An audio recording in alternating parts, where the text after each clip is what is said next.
is a place at home. If the man can't come to your house, that would suggest that he ain't fit for you. He want to meet you somewhere else. Then I suggest to you, he's not the right man. Have I got a witness in here? If you have to slip and hide to meet him, then I suggest you are not in the right place with the right man.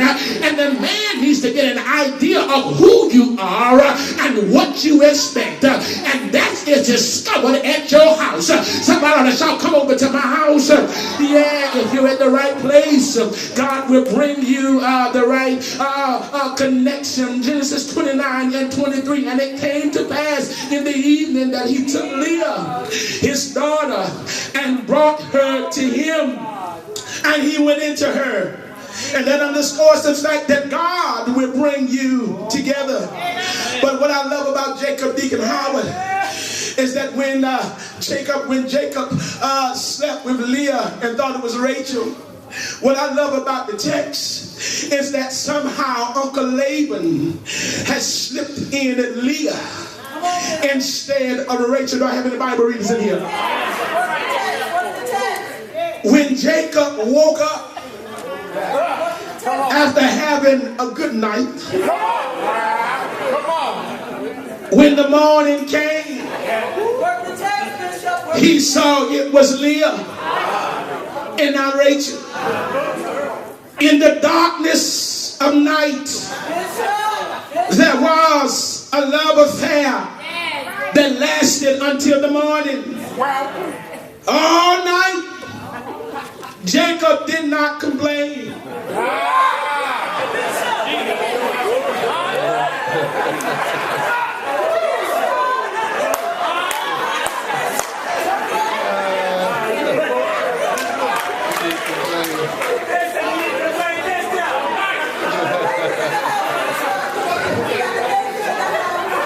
I understand where I am. If they don't hear it in here, they can hear it in the beauty salon. I guarantee you they can hear it in the barber shop. So they might as well get it accurate. All night, Jacob did not complain. But when the morning came, he could see with his eyes. And now, the brother is offended. Come on.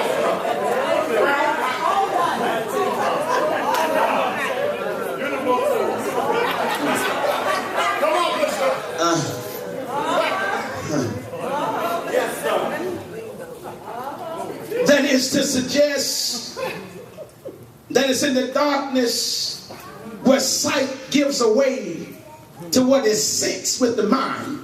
Right? And the spirit, which is the ultimate reality. When one is blinded to what is seen with the eyes and has to see with the spirit and the soul, is when accurate judgments are made. For a person's true self is not measured by looks or the shape of one's body or the color of one's skin. But I stopped by to tell you one's true self, come here Dr. King, is measured by the content of your character. And so I contend that Jacob had an affair with an essence of Leah all night long. The brother fell in love with the personality of a woman of worth. But in the morning he discovered that the image of the woman that he thought he was with did not square off with what he saw in the light. And so he tried to deny reality. And reality is, watch this, it was Leah and not. Come on. Reality was sight was overshadowed by the night of true sight. And so because reality stared him in the face, in the morning. Y'all like I ain't reading the Bible, y'all. Why y'all looking at me? Why y'all gotta get up off me. Y'all gotta let me preach this text, y'all. I mean, tell me, look to your neighbor, get up off, Bishop. Come on, tell me, come on. Can I preach the revelatory message of the text?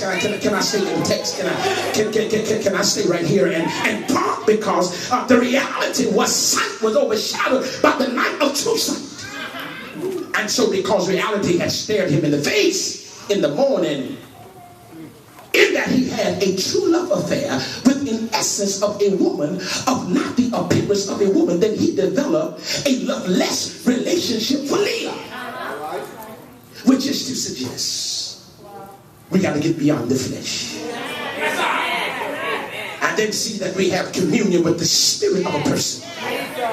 That your love affair be based on personality of mind and not how it looks.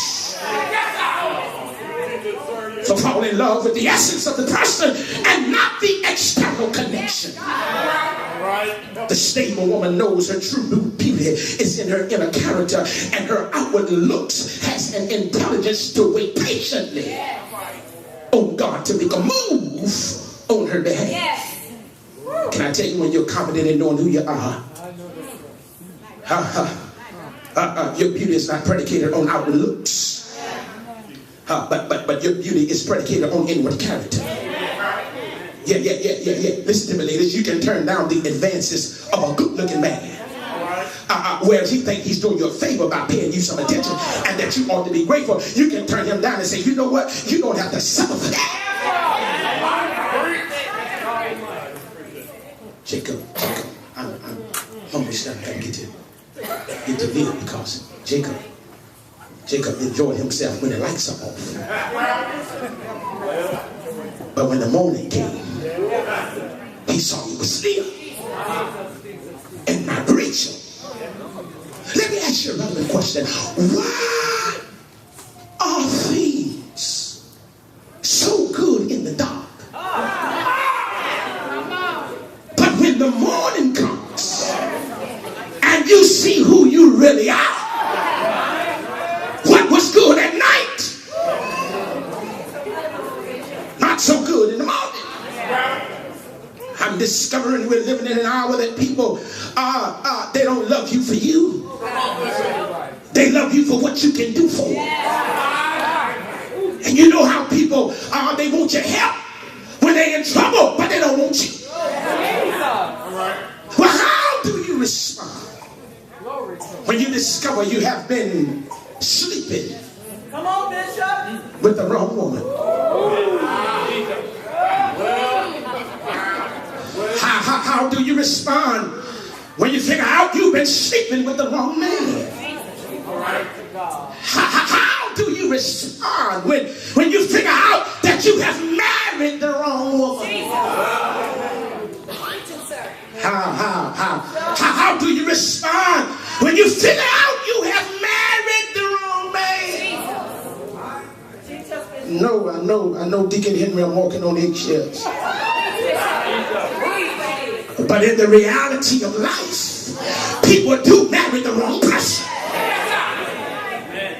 How do you respond when you see her looking good on the wedding day, but when she gets home, her extensions comes out, her nails comes off, and her armor support no longer holds things together? Do you wake up in rage and say, what have I married?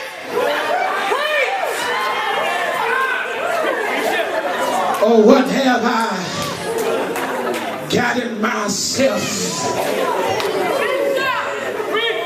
into?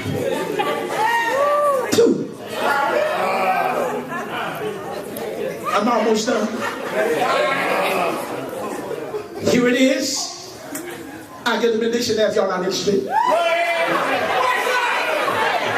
mean, anybody interested? Here it is. Live, Mother Elliott, always deserve to be loved. And she gets an opportunity, Deacon Elliott. But she's in love with a man that's not in love with her. Which raises another relevant question. How do you handle loving someone that's not in love with you?